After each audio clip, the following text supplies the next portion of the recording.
Everyone, welcome back to my channel. पिछली वाली video में मैंने पोजिशनल एनकोडिंग डिस्कस किया था कि वो कैसे वर्क करता है, कैसे आप उसको कोड कर सकते हो। ठीक है, इस वाली वीडियो में मैं डिस्कस करूंगी कि लेयर नॉर्मलाइजेशन या फिर सिंपली नॉर्मलाइजेशन क्या होता है ट्रांसफॉर्मर के अंदर, और इसका पूरा कोड भी डिस्कस करने वाली हूँ। और साथ में जैसे पिछले वाली वीडियो के अंदर चैलेंज था, इस वाली वीडियो के अंदर भी चैलेंज रहेगा, तो इसलिए इस वीडियो को पूरा लास्ट तक देखना। जो भी चैलेंज का विनर रहेगा उसको मैं ट्विटर पे शॉर्ट आउट दूंगी, तो इसलिए इस वीडियो को पूरा लास्ट तक देखना। ठीक है, जिससे कि आप चैलेंज का सॉल्यूशन सबसे जल्दी और सबसे एक्यूरेट फाइंड आउट कर सको। ठीक है, तो स्टार्ट करते हैं वीडियो को कि नॉर्मलाइजेशन क्या होता है।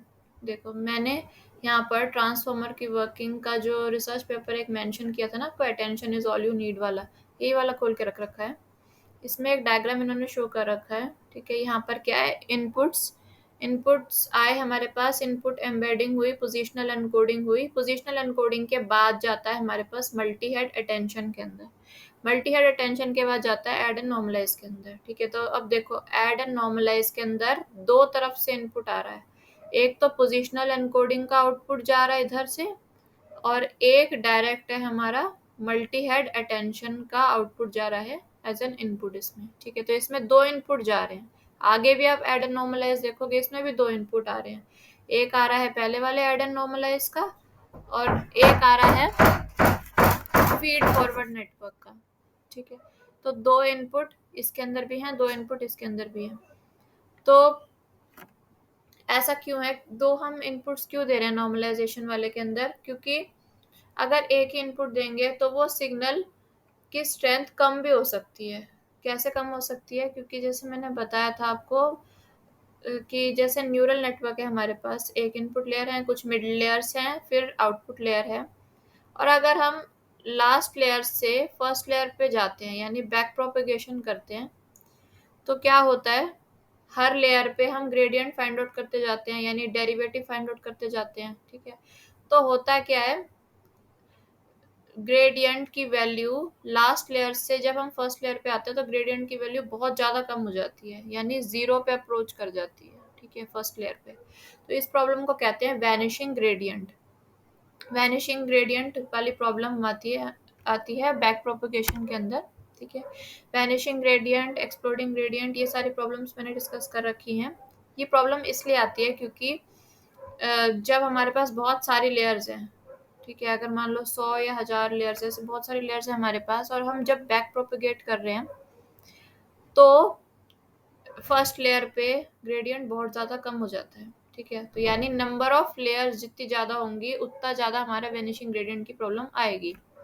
ठीक है, और न्यूरल नेटवर्क में तो होती हैं बहुत सारी लेयर्स। ठीक है, तो इस प्रॉब्लम को ओवरकम करने के लिए क्या करते हैं, इस प्रॉब्लम को ओवरकम करने के लिए यूज़ करते हैं हम रेजिडुअल कनेक्शंस का। ठीक है, मतलब रेजिडुअल नेटवर्क्स का यूज़ करते हैं। ये मैंने पहले भी बता रखा है बैक प्रोपेगेशन वाली वीडियो के अंदर, उसका लिंक मैं डिस्क्रिप्शन में मेंशन कर दूंगी, उस वीडियो को जाके देख लेना। ठीक है, रेजिडुअल कनेक्शंस का यूज़ करके हम ओवरकम करते हैं वैनिशिंग ग्रेडियंट की प्रॉब्लम को। तो रेजिडुअल कनेक्शन में होता क्या है कि जैसे यहाँ पर न्यूरल नेटवर्क के अंदर फर्स्ट लेयर डायरेक्टली कनेक्टेड है सेकंड से, सेकंड डायरेक्टली कनेक्टेड है थर्ड से, थर्ड डायरेक्टली कनेक्टेड होगा फोर्थ से, इस तरीके से चलता है ना। तो रेजिडुअल नेटवर्क में क्या होगा, जैसे फर्स्ट लेयर ही थर्ड से या सेकंड से ऐसे मतलब कनेक्टेड होगी। ठीक है, आगे और भी लेयर्स हैं इसमें, तो मतलब ith layer i plus nth layer से डायरेक्टली कनेक्टेड हो जाएगी। तो इसका मतलब क्या हुआ, इसकी जो बीच की लेयर्स हैं, फर्स्ट लेयर जैसे थर्ड लेयर से कनेक्टेड होगी तो सेकंड वाली लेयर क्या हो गई, सेकंड वाली लेयर स्किप हो गई ना, मतलब उसकी हमें कोई जरूरत नहीं है क्योंकि डायरेक्टली कनेक्शन हो गया फर्स्ट और थर्ड का। ऐसे ही अगर हमारे पास मान लो 100 लेयर्स हैं, ठीक है, और फर्स्ट और 98th लेयर डायरेक्टली कनेक्टेड है, तो बीच में जितनी भी लेयर्स बच गई वो सारी स्किप हो गई ना। ठीक है, 96 या 97 लेयर्स हमारी क्या होगी, स्किप हो गई, क्योंकि डायरेक्ट कनेक्शन हो गया। ठीक है, तो इससे क्या होगा, क्योंकि जो वैनिशिंग ग्रेडियंट की प्रॉब्लम थी वो आ रही थी ज़्यादा लेयर्स होने की वजह से, तो अब हमने क्या कर दिया, लेयर को ही स्किप करा दिया। ठीक है, तो इसलिए ये प्रॉब्लम ओवरकम हो जाती है रेजिडुअल नेटवर्क के अंदर। ठीक है, तो यही सेम चीज यहाँ पर करवाई है। यहाँ पर 2 सिग्नल इसलिए पास किए हैं ऐड एंड नॉर्मलाइज के अंदर, जिससे कि सिग्नल की स्ट्रेंथ ज्यादा रहे और वैनिशिंग ग्रेडियंट की प्रॉब्लम ना आए। ठीक है, तो ये रेजिडुअल कनेक्शन ही यूज कर रखे हैं यहाँ पे, पोजिशनल एनकोडिंग डायरेक्टली कनेक्टेड है नॉर्मलाइज से। ठीक है, तो अब नॉर्मलाइजेशन का क्या मतलब है? नॉर्मलाइजेशन का मतलब ये है कि जैसे जैसे कोई भी आपके पास वैल्यू आ रही है, उसको आपको नॉर्मलाइज कराना है। ठीक है, तो नॉर्मलाइज कराने का सीधा सीधा मतलब ये होता है कि जो भी आपके पास वैल्यू आ रही है उसको माइनस कर दो मीन से और डिवाइड कर दो स्टैंडर्ड डेविएशन से। ठीक है, ये होता है आपका नॉर्मलाइजेशन।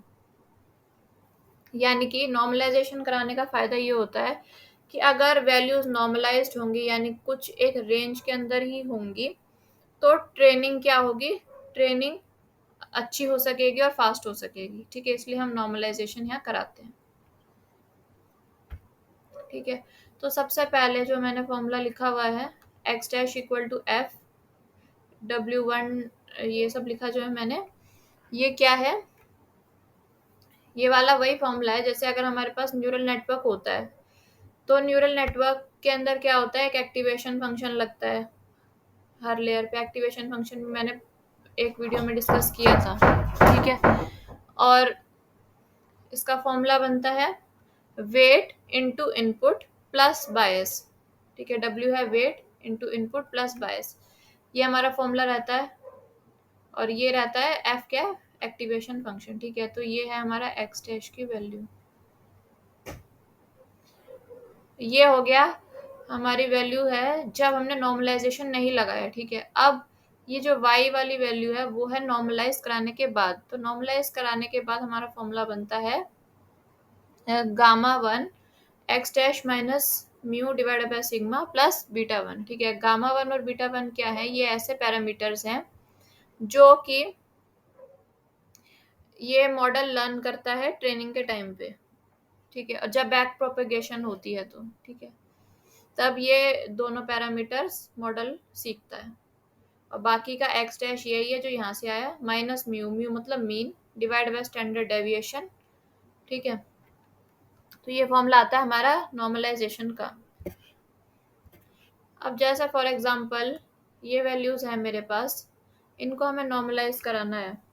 ठीक है, यानी ये है एक्स डैश की वैल्यू, एक्स डैश की ये वैल्यू है, इसको हमें नॉर्मलाइज कराना है, यानी वाई की वैल्यू में फाइंड आउट करनी है। तो कैसे करेंगे, सबसे पहले वाई के अंदर हमें क्या क्या चीज़ें चाहिए, एक तो एक्स डैश तो है ही हमारे पास, म्यू चाहिए और स्टैंडर्ड डेविएशन चाहिए। ठीक है, तो म्यू निकालने के लिए क्या करेंगे, सबसे पहले निकालेंगे म्यू 1 1, मतलब इस वाले का, इस वाले रो की बात कर रहे हैं। ठीक है, तो वो निकलेगा मीन, इस वाले रो के अंदर कितनी वैल्यूज हैं, 3 वैल्यूज हैं। ठीक है, इस वाली फर्स्ट वाले के अंदर 3 वैल्यूज हैं, तो 1/3 यानी 3 से डिवाइड हो गया, और तीनों वैल्यूज का सम यानी 0.1 प्लस 0.4 प्लस 0.2 जो भी वैल्यू आएगी यहाँ पर। ठीक है, तो ये हो गया म्यू 1 1 की वैल्यू, ये हो गया 0.233। ठीक है, ये हो गया म्यू 1 1 की वैल्यू। इसी तरीके से म्यू 2 1, यानी इस वाले के लिए निकालोगे तो ऐसे ही इन तीनों वैल्यूज का सम डिवाइड में 3। ठीक है, ये वैल्यू जब निकालोगे तो ये आएगा 0.4। ठीक है, अब हमें निकालना है सिग्मा यानी स्टैंडर्ड डेविएशन। ठीक है, सिग्मा 1 1 स्टैंडर्ड डेविएशन कैसे निकलता है, सबसे पहले तो जो पहली वाली वैल्यू है यानी 0.1 लिया। ठीक है, 0.1 लिया, माइनस में मीन, मीन पहले वाले का यानी 0.23। ठीक है, इसका कराएंगे होल स्क्वायर, इसका कराया होल स्क्वायर, और प्लस इसी तरीके से सेकंड वाली वैल्यू यानी 0.4 माइनस 0.23 इसका होल स्क्वायर। ठीक है, समझ जाना। उसके बाद ऐसे ही प्लस 0.2 माइनस 0.23 का होल स्क्वायर इसी तरीके से होगा। ठीक है, और ये पूरा डिवाइड होगा हमारा 3 से, क्योंकि 3 वैल्यूज हैं। ये पूरा डिवाइड हुआ हमारा 3 से और इसका निकलेगा अंडर रूट। ठीक है, ये हो गया हमारा सिग्मा 1 1 यानी स्टैंडर्ड डेविएशन पहले वाले का। ऐसे ही सिग्मा 2 1 भी निकालोगे। ठीक है, इसी तरीके से, मतलब कैसे 1/3 ऑफ 0.6 जैसे पहली वैल्यू है माइनस म्यू 2 1 यानी 0.4 का होल स्क्वायर प्लस 0.5 माइनस 0.4 का होल स्क्वायर प्लस 0.1 माइनस 0.4 का होल स्क्वायर। ठीक है, और 3 से डिवाइड कर दिया और अंडर रूट करा दिया, इस तरीके से निकल जाएगा। उसके बाद हमें क्या कराना होता है,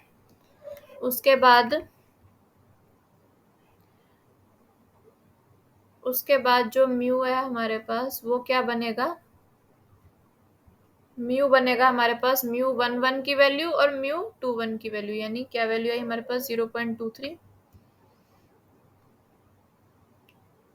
और 0.4। ठीक है, तो ये वैल्यू हो गई म्यू की यानी मीन की। ऐसी स्टैंडर्ड डेविएशन की भी क्या होगी, सिग्मा 1 1 की जो वैल्यू आएगी और सिग्मा 2 1 की जो वैल्यू आएगी यहाँ पर डाल दोगे। ठीक है, अब आपके पास म्यू आ गया, सिग्मा आ गया, तो y की क्या वैल्यू थी, y की वैल्यू थी y equal to x minus mu divide by sigma. ठीक है, तो x क्या है, x है सबसे पहले तो 0.1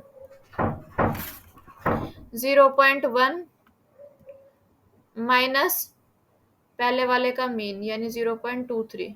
ठीक है, माइनस 0.23 डिवाइड में जो स्टैंडर्ड डेविएशन आया होगा वो यानी ये वाला सिग्मा। ठीक है, इसी तरीके से नेक्स्ट वैल्यू क्या बनेगी, 0.4 माइनस 0.23 यानी मीन डिवाइड में स्टैंडर्ड डेविएशन। ठीक है, ऐसी नेक्स्ट वैल्यू क्या बनेगी, 0.2 माइनस 0.23 डिवाइड में स्टैंडर्ड डेविएशन। ऐसे ही फिर नेक्स्ट का भी बन जाएगा। ठीक है, और फिर आउटपुट क्या आ जाएगा, आउटपुट आ जाएगा गामा वाई प्लस बीटा, है ना, यही था ना, पीछे देखो दिखाते हूँ मैं, एक मिनट, देखो यही था ना, गामा 1 इंटू ये वाली पूरी वैल्यू प्लस बीटा 1। ठीक है, तो वही चीज करी है मैंने, gamma into Y plus beta. ठीक है, तो गामा और बीटा की वैल्यू अगर आपको गिवन है तो कुछ वैल्यू आप डाल सकते हो, नहीं तो अगर आप गामा की वैल्यू 1 लोगे और बीटा की वैल्यू 0 ले लोगे तो क्या आ जाएगा, y सिर्फ रह जाएगा। ठीक है, सिर्फ y रह जाएगा, समझ गए। तो इस तरीके से निकालते हैं हम नॉर्मलाइजेशन, मतलब इस तरीके से वैल्यूज को कराते हैं नॉर्मलाइज। ठीक है, तो यही चीजों का हमें कोड करना है, और इसके बाद मैं चैलेंज भी बताऊंगी कि चैलेंज क्या है। तो कोड में चलते हैं। सबसे पहले पाईटॉर्च को इंपोर्ट किया क्योंकि डीप लर्निंग का यूज कर रहे हैं, फिर एनएन को इंपोर्ट किया है, फिर उसके बाद एक टेंसर क्रिएट किया है ये वाला। ठीक है, ये वही एग्जांपल है जो मैंने अभी दिखाया था। उसके बाद क्या किया है, इसका साइज फाइंड आउट किया है और वो डाला है BSE के अंदर। BSE मतलब बैच साइज, सीक्वेंस लेंथ और एम्बेडिंग साइज। ठीक है, और फिर इसको रीशेप कर दिया है। रीशेप किस तरीके से किया है, सीक्वेंस की लेंथ, बैच साइज और एम्बेडिंग लेंथ, यानी कि सीक्वेंस की लेंथ कितनी है इसमें, ये देखो ये था ना हमारे पास एग्जांपल, हाँ, तो इसमें बैच साइज कितना है, एक ही है, ये पूरा एक बैच है। ठीक है, और सीक्वेंस कितने हैं, कितनी रोज हैं इसके अंदर, 2 रोज हैं। ठीक है, और कॉलम कितने हैं, 3 है, तो यानी एम्बेडिंग साइज कितना है, 3 है। ठीक है, और सीक्वेंस लेंथ है 2 और बैच साइज है 1। ठीक है, तो हमें रीशेप कैसे कराना है? रीशेप कराना है सीक्वेंस की लेंथ सबसे पहले यानी 2, फिर बैच साइज, फिर एम्बेडिंग लेंथ। ठीक है, उसके बाद पैरामीटर शेप के अंदर हमने लिया इनपुट्स डॉट साइज और -2। ठीक है, -2 का क्या मतलब है कि लास्ट की 2 वैल्यू, यानी कि अगर आप इसको पैरामीटर शेप को प्रिंट कराओ तो क्या आएगा?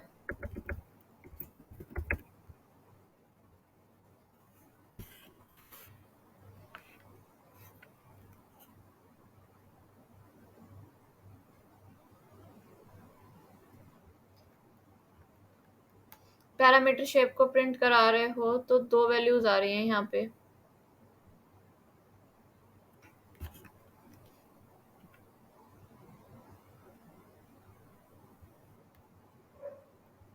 ठीक है, -2 लिया था ना हमने, यानी कि लास्ट की 2 वैल्यूज। ठीक है, तो पैरामीटर शेप आप देखोगे तो ये 2 वैल्यूज दे रहा है आपको, ये 2 चीजें दे रहा है। ठीक है, ऐसे ही अब क्या करना है हमें, गामा और बीटा ये ले लेना है। गामा और बीटा क्या ले लेंगे? ये वही वाला गामा और बीटा है जो मैंने अभी ये बताया था। कहाँ पे गया? हाँ, ये रहा। ठीक है, ये है गामा और ये है बीटा। ठीक है, ये दोनों पैरामीटर्स होते हैं जब मॉडल बैक प्रोपेगेशन के टाइम पे लर्न करते हैं। ठीक है, तो गामा की अगर वैल्यू आप 1 ले लोगे और बीटा की 0 ले लोगे तो आउटपुट क्या आ जाएगा? y के इक्वल। ठीक है, ये मैंने बताया था वही चीज। तो गामा की वैल्यू हमने 1s ले लिए, सारे वन होंगे इसमें, और बीटा में सारे जीरोस होंगे। ठीक है, इनको प्रिंट करा दिया है।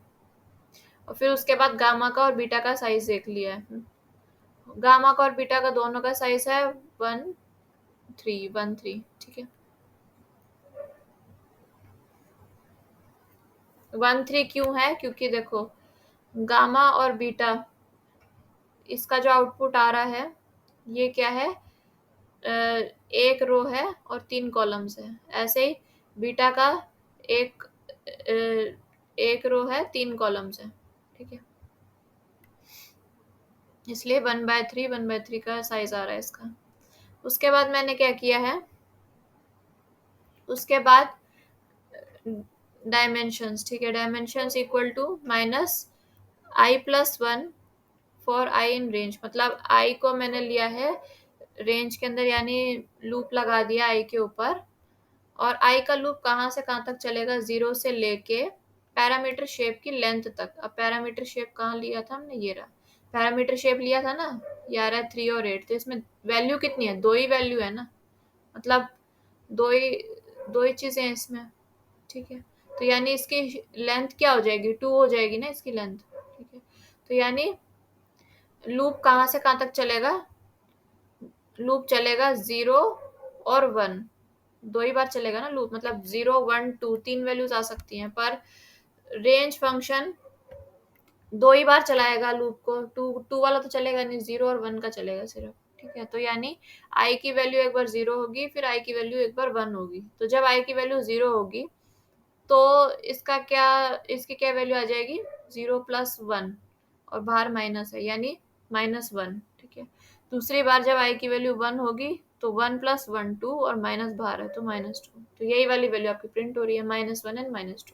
ठीक है, फिर उसके बाद क्या करना है? उसके बाद मैंने बताया था y निकालने के लिए आपको सबसे पहले मीन चाहिए और स्टैंडर्ड डेविएशन चाहिए। ठीक है, तो मीन निकालोगे। मीन निकालने के लिए क्या करोगे? सीधा इनपुट डॉट मीन, और डायमेंशंस जो आपने यहाँ पर निकाली है वो ले लोगे। डायमेंशंस कौन सी आएंगी? -1 एंड -2। ठीक है, -1 और -2 का मतलब हो गया लास्ट की 2 डायमेंशंस। ठीक है, और कीप डायमेंशंस ट्रू कर दिया है, मीन का साइज निकाल दिया। ठीक है, ये मैंने पहले ही बताया। -1 और -2 का क्या मतलब हो गया? यानी लास्ट की 2 डायमेंशंस। लास्ट की 2 डायमेंशन का मतलब क्या हुआ कि जैसे मान लो फॉर एग्जांपल, यही बता देती हूँ, जैसे आपके पास इनपुट का शेप है फॉर एग्जांपल 2 3 4 5। ठीक है, ये है आपके पास इनपुट का शेप, और डायमेंशंस आपने ये लिए -1 एंड -2, यानी कि लास्ट की 2 वैल्यूज, ये दोनों वैल्यूज। ठीक है, तो यानी कि 4 और 5 इसको लिया है आपने, तो लास्ट की जो दो डायमेंशंस होंगी वो रिड्यूस हो जाएंगी 1 और 1 के अंदर, ठीक है। तो यानी कि इसके बाद क्या बन जाएगा आउटपुट, 2 3 1 और 1 शेप का, ठीक है। अगर डायमेंशंस कुछ और होती तो इसी हिसाब से हमारा आउटपुट भी बदल जाता, ठीक है। समझ आ गया? तो यहाँ पर हमने मीन निकाला है सिंपली, ठीक है। और लास्ट की दो वैल्यू यहाँ पर हमें क्या करानी है, लास्ट की दो वैल्यू यहाँ पर 1 हो जाएंगी, 1 और 1 से रिड्यूस हो जाएंगी, ठीक है। यही काम है इसका। तो लास्ट की दो वैल्यू कौन सी थी हमारे पास, हाँ देखो, इनपुट का हमारे पास मतलब सॉरी, इनपुट का क्या टेंसर आया था हमारे पास, ये आया था ना, इसका साइज था 2 1 एंड 3, ठीक है। तो लास्ट के दो डायमेंशन कौन से हैं, 1 एंड 3, तो ये रिड्यूस हो जाएंगे 1 और 1 के अंदर, यानी 1 तो एज इट इज 1 ही रहेगा, 3 भी 1 बन जाएगा, ठीक है। समझ आ गया? तो ये आ गया हमारे पास, मीन का साइज आ गया 2 1 1, ठीक है। अब मीन हमने प्रिंट करा दिया, ये आ गया। उसके बाद हमें वेरिएंस निकालना है। वेरिएंस का या आप अंडर रूट लोगे तो स्टैंडर्ड डेविएशन होता है, ठीक है, तो पता ही होगा। तो वही सेम चीज करिए, वही सेम फॉर्मूला लगाया है यहाँ पर भी। और यहाँ एप्सिलॉन वैल्यू इसलिए ले लिया क्योंकि स्टैंडर्ड डेविएशन जो है ना हमारा, वो डिनोमिनेटर में आएगा। देखो यहाँ पर कहाँ गया, हाँ ये रहा ना, स्टैंडर्ड डेविएशन यानी जो ये सिग्मा है वो डिनोमिनेटर में आ रहा है। अगर इसकी वैल्यू 0 हो गई, ठीक है, तो वो हम नहीं कराना चाहते ना कि 0 ना हो इसकी वैल्यू, तो इसी वजह से एक एप्सिलॉन यहाँ पर ऐड कर दिया है, ठीक है। वेरिएंस में एप्सिलॉन ऐड किया, इसका स्क्वायर रूट ले लिया, तो मिल गया हमें स्टैंडर्ड डेविएशन। और वैसे ही फिर y की वैल्यू निकाली, y की वैल्यू क्या है, x यानी input minus mean divide by standard deviation, इसको प्रिंट करा दिया, ठीक है। और फिर आउटपुट निकाला, आउटपुट क्या है, gamma into Y plus beta. अब आपको पता है कि मैंने गामा 1 ले रखा है और बीटा 0 ले रखा है, तो यानी कि आउटपुट भी क्या आएगा, y के इक्वल ही आ जाएगा, सेम, ठीक है। अब वही चीज सेम जो मैंने अलग अलग बताई है, वही सेम चीज मैंने क्लास में दिखा रखी है पूरी, ठीक है। एक क्लास बना दी लेयर नॉर्मलाइजेशन नाम की, कंस्ट्रक्टर बना दिया यहाँ पे जो कि सारी वैल्यूज को इनिशियलाइज करा रहा है, और एक फॉरवर्ड फंक्शन बना दिया जहाँ पे यही सेम काम मैंने कर रखा है। और फिर यहाँ पर इन चीजों को कॉल कर रखा है, ठीक है। यही सेम काम मैंने कर रखा है क्लास की फॉर्म में, ठीक है। अब आती है बारी चैलेंज की। ये पूरा कोड मैंने एक्सप्लेन कर दिया आपको। अब आता है चैलेंज। चैलेंज ये है कि ये वाला है आपके पास x डैश की वैल्यू, ठीक है। आपको निकालना है y की वैल्यू, यानी नॉर्मलाइज्ड वैल्यू क्या आएगी इस वाले के लिए, ठीक है। इसका जो भी सॉल्यूशन होगा, जो भी आउटपुट आप निकालोगे, वो मेरे को कमेंट सेक्शन में बता देना, ठीक है। आई होप कि आपको ये वीडियो समझ में आई होगी। अगर आई है तो प्लीज़ लाइक कर देना और चैनल को सब्सक्राइब कर देना। Okay, thank you, bye bye.